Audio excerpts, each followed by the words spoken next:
So on the beginning of that 21 days, he's here, and then he knows the exact amount of arc in 21 days. Then he has the radius from the end of that arc back to the sun again. Makes a piece of pie shape. There it is. We found the same 21 days. Some of them are short, fat pie, and some are long, thin pie. But because he had the actual mathematical data, he was then able to calculate the areas of the piece of pie. Extraordinary intuition that must have made him do such a thing. Must have said, as long as I have the data, I might as well calculate it. And it was an absolute astonishment. We found the areas were all exactly the same this given amount of time. So rather superficial difference. I want you to try to think of yourself being the first human being. Having all this stimulation going on for thousands of years, you suddenly realize that hidden in this superficial disorder is the most incredible, elegant mathematical order. Absolute coordination. He would have to reason. If they were touching each other, you could understand how gears could coordinate. But the incredible distances intervening, how could they possibly coordinate in this elegant mathematical manner? But one thing you could say about that was that they were these great distances apart, and he knew that if he had a weight on a string and strung it around his head, it was in orbit. If he let go, it seemed to go off the line. In fact, they were in orbits that indicated there was some kind of a tensive restraint. So we really got down to that. There's a tensive restraint, and it could be that the other planets got in various positions where there was a composite of their poles to bring about this elliptical phenomenon. We have Galileo, like other brains then, terribly stimulated by experiences, but suddenly with calculating capability. So he began to measure the rates at which objects would go down inclined planes at different angles and free-falling bodies. They found these free-falling bodies were increasing in their rate of falling. There was an acceleration. And found the rate at which they were accelerating was actually multiplying the number times itself, the second power rate of acceleration.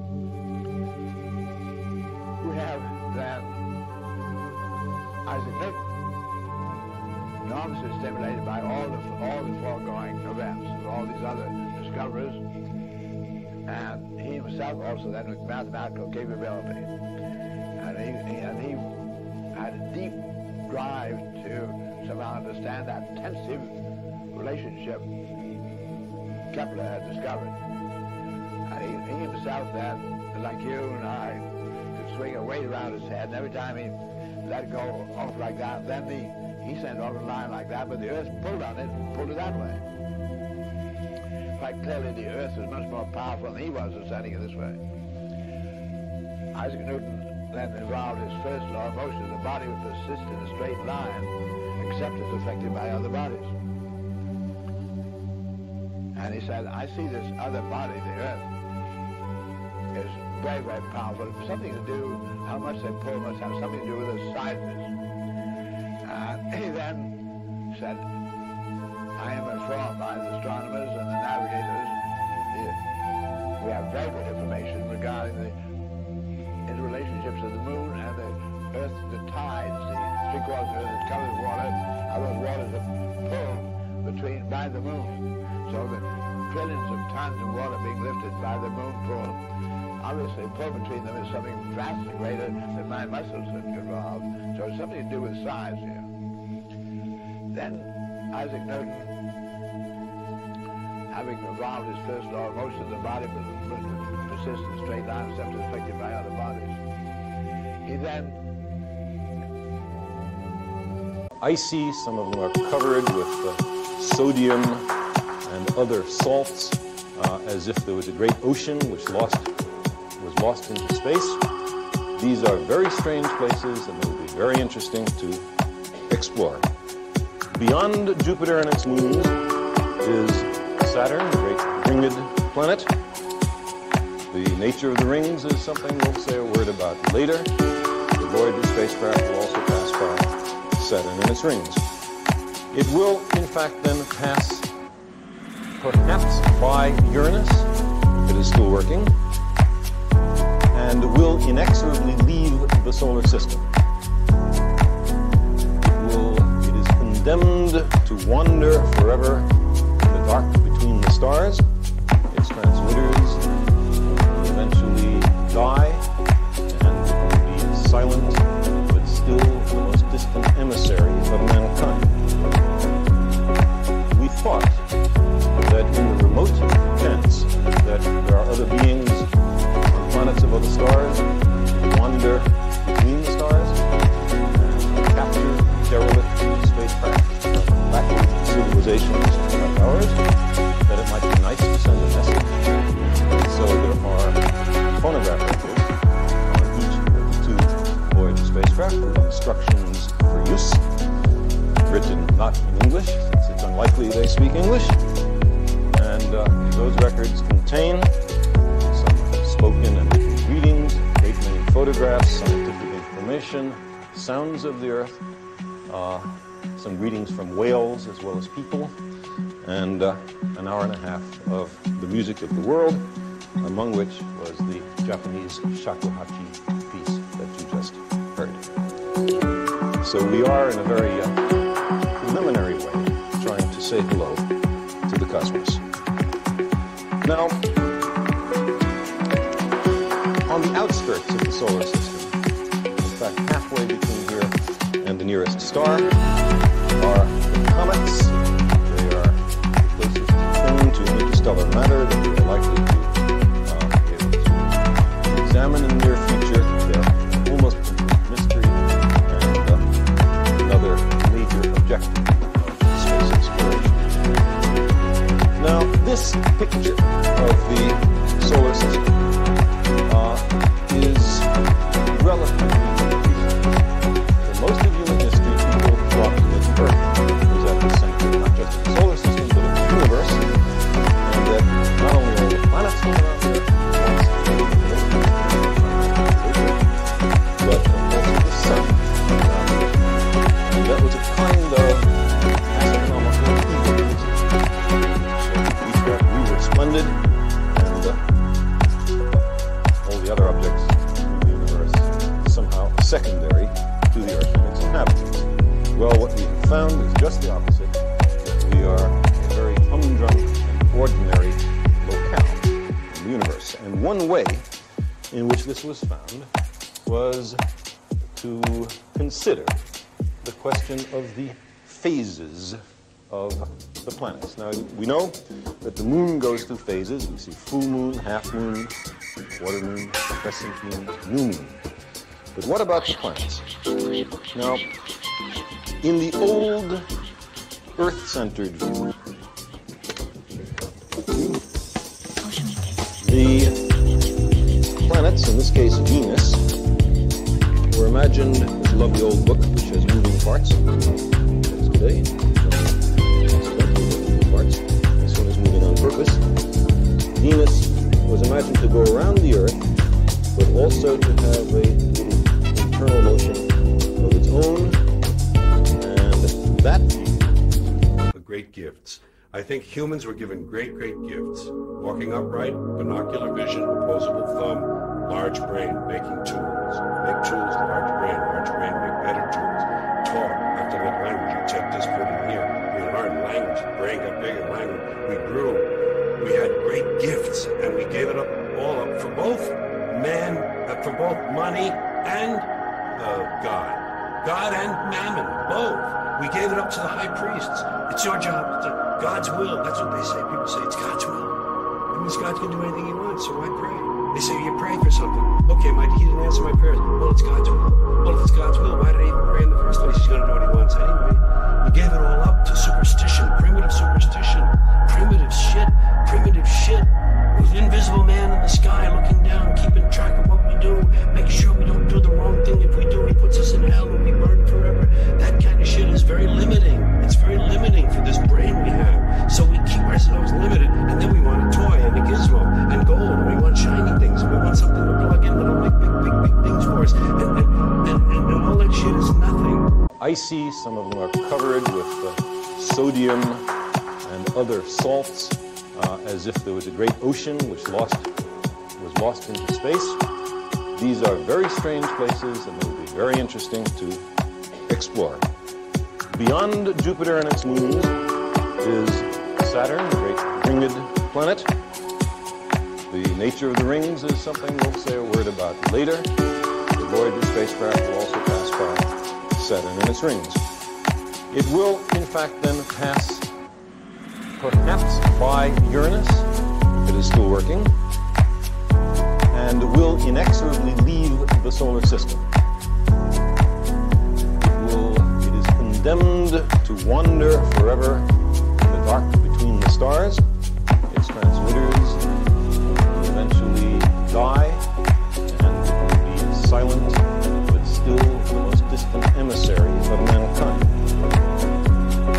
We thought that in the remote chance that there are other beings on planets of other stars who wander between the stars and capture derelict spacecraft from backward civilizations like ours, that it might be nice to send a message.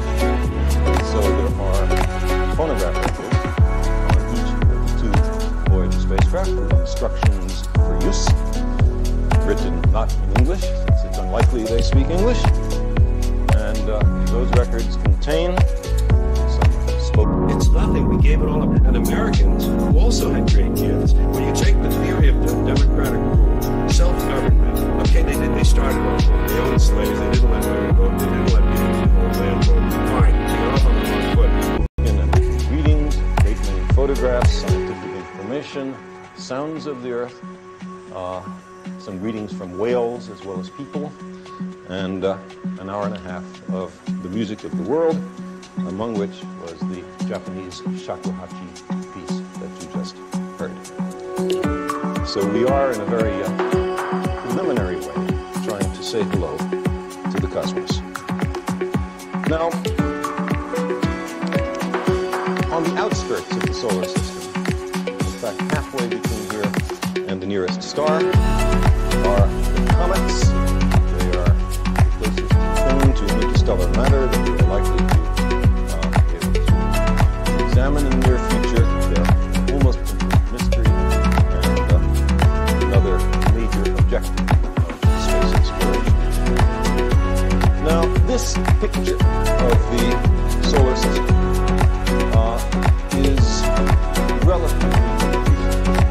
For most of human history, people thought that Earth was at the center, not just of the solar system, but of the universe, and that not only all the planets hung around the Earth,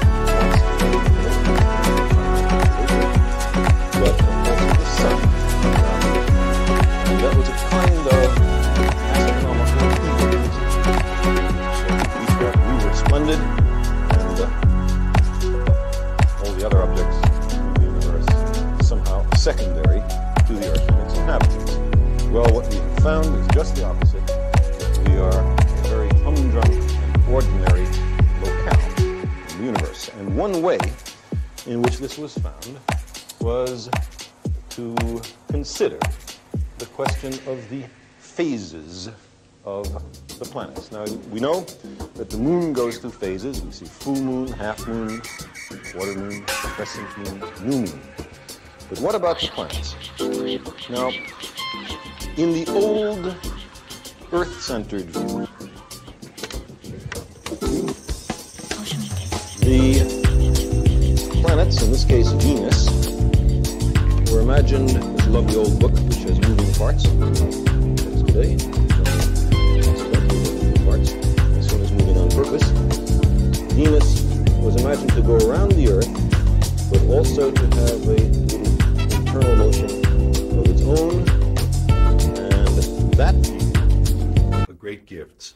I think humans were given great gifts. Walking upright, binocular vision, opposable thumb, large brain, making tools. Make tools, large brain, make better tools. Talk, have to make language. You take this, put it here. We learned language, brain got bigger, language. We grew. We had great gifts, and we gave it all up for both money and God and mammon, both. We gave it up to the high priests. It's your job. It's God's will. That's what they say. People say it's God's will. That means God can do anything he wants, so why pray? They say you pray for something. Okay, he didn't answer my prayers. Well, it's God's will. Well, if it's God's will, why did I even pray in the first place? He's going to do what he wants anyway. We gave it all up to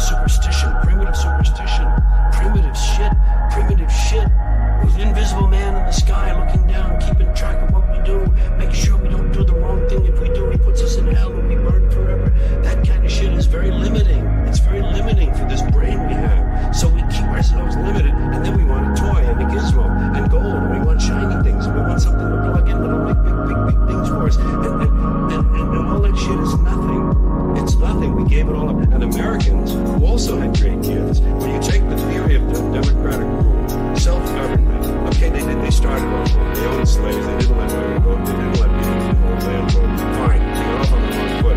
The ideas were good. We fucking knew that. We polluted it. We polluted it with this stuff, things, material goods, games, gizmos, toys, gadgets, having possessions. You gotta make trucks. You see this truck, it's making money. I get the new truck.